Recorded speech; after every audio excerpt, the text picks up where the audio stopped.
ನಮಸ್ಕಾರ ವೀಕ್ಷಕರೇ, divine time ಚಾನೆಲ್ಗೆ ನಿಮ್ಮೆಲ್ಲರಿಗೂ ಹಾರ್ದಿಕ ಸ್ವಾಗತ. ಪ್ರತಿದಿನ ಬೆಳಿಗ್ಗೆ ನಿದ್ರೆಯಿಂದ ಎದ್ದಾಗ ಹಲವರು ದೇವರ ಚಿತ್ರಗಳನ್ನು ನೋಡಿ ನಮಸ್ಕರಿಸುತ್ತಾರೆ. ಇನ್ನು ಕೆಲವರು ತಮ್ಮ ಕೈಗಳಿಂದ ಕಣ್ಗಳನ್ನು ಸ್ಪರ್ಶಿಸಿ ಬಳಿಕ ತಮ್ಮ ಅಂಗೈಗಳನ್ನು ನೋಡಿ ನಮಸ್ಕರಿಸಿ ತಮ್ಮ ದಿನಚರಿಯನ್ನು ಪ್ರಾರಂಭಿಸುತ್ತಾರೆ. ಆದರೆ ಅಂಗೈಗಳನ್ನು ನೋಡುವುದು ಎಷ್ಟು ಶುಭಕರವೆಂಬುದು ಬಹುತೇಕರಿಗೆ ತಿಳಿದಿರುವುದಿಲ್ಲ. ನಿಜವಾಗಿಯೂ ಬೆಳಿಗ್ಗೆ ನಿದ್ರೆಯಿಂದ ಎದ್ದ ಕೂಡಲೇ ನಮ್ಮ ಅಂಗೈಗಳನ್ನು ನೋಡಿ ನಮಸ್ಕರಿಸಿ ಕೆಲಸಗಳನ್ನು ಪ್ರಾರಂಭಿಸಿದರೆ ಬಹಳ ಶುಭವಾಗುತ್ತದೆ ಎಂದು ಶಾಸ್ತ್ರಗಳು ಹೇಳುತ್ತವೆ. ಅಂಗೈಗಳನ್ನು ನೋಡುವಾಗ ಜಪಿಸಬೇಕಾದ ಒಂದು ಮಂತ್ರವೂ ಇದೆ. ಅದನ್ನು ಮನಸ್ಸಿನಲ್ಲಿ ಸ್ಮರಿಸಿ ಕೈಗಳನ್ನು ನೋಡಿ ನಮಸ್ಕರಿಸಿದರೆ ದಿನವೂ ಶುಭವಾಗಿ ಆರಂಭವಾಗುತ್ತದೆ.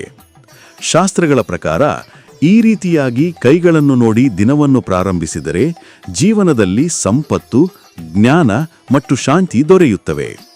ಅದು ಯಾವ ಶ್ಲೋಕ ಎಂಬುದನ್ನು ನೋಡೋಣ.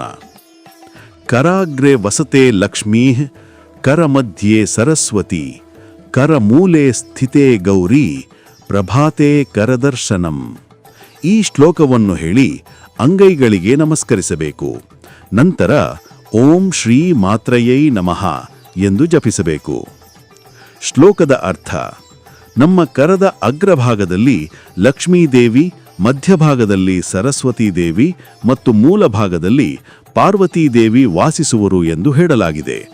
ಆದ್ದರಿಂದ ಬೆಳಿಗ್ಗೆ ಎದ್ದು ಕೈಗಳನ್ನು ನೋಡಿ ಈ ಶ್ಲೋಕವನ್ನು ಸ್ಮರಿಸಿದರೆ ಧನ, ಜ್ಞಾನ ಮತ್ತು ಶಕ್ತಿ ದೊರೆಯುತ್ತವೆ ಎಂಬ ನಂಬಿಕೆ ಇದೆ. ಈ ರೀತಿ ಪ್ರತಿದಿನ ಮಾಡಿದರೆ ಮನಸ್ಸು ಶಾಂತವಾಗಿರುತ್ತದೆ ಮತ್ತು ದಿನವಿಡೀ ಕೆಲಸಗಳು ಸುಗಮವಾಗಿ ನಡೆಯುತ್ತವೆ. ಎಲ್ಲರ ಮೇಲೂ ಡಾಕ್ಟರ್ ಶ್ರೀ ವಿಷ್ಣುದತ್ತ ಗುರುಗಳ ಆಶೀರ್ವಾದ ಸದಾ ಇರಲಿ. ಸರ್ವೇ ಜನಾಃ ಸುಖಿನೋ ಭವಂತು, ಸರ್ವೇ ಸಂತು ನಿರಾಮಯಾಃ, ಸರ್ವೇ ಭದ್ರಾಣಿ ಪಶ್ಯಂತು, ಮಾ ಕಶ್ಚಿತ್ ದುಃಖಭಾಗ್ ಭವೇತ್. ಸ್ವಸ್ತಿ ಪ್ರಜಾಭ್ಯಃ ಪರಿಪಾಲಯಂತಾಂ ನ್ಯಾಯೇನ ಮಾರ್ಗೇಣ ಮಹೀಂ ಮಹೀಷಾಃ. ಗೋಬ್ರಾಹ್ಮಣೇಭ್ಯಃ ಶುಭಮಸ್ತು ನಿತ್ಯಂ. ಲೋಕಾಃ ಸಮಸ್ತಾಃ ಸುಖಿನೋ ಭವಂತು.